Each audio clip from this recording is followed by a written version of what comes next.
قاعد نشوف. السلام عليكم الإخوان. في هذا الفيديو نشوف رأي هذا التاجر التونسي حول موضوع من هم أفضل السياح في تونس من ناحية السائح اللي يصرف أكثر. خليكم مع الفيديو. نشوف قبل قاعد نشوف يجي وياخذوا. السنة ما ريتش نشوف فيهم كلهم فارغين، حتى كاستاي قاعدين يحيروا فيه. قاعدين نخدموا كان مع الجزيرية شوية ومع الليبية. نخدموا مع الليبية والجزيرية. كما شفتوا خوتي، هذا التاجر يعترف أن السائح الجزائري هو الدعامة الرئيسية للسياحة في تونس، على عكس السياح الأجانب اللي ما يشروا والو من المحلات.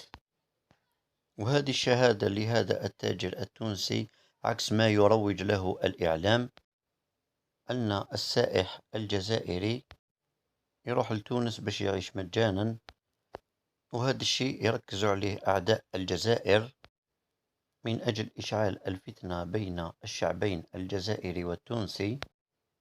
خليكم مع تاجر آخر يتكلم على هذا الموضوع. شوية سيشجعوا فينا، شوية زيرية.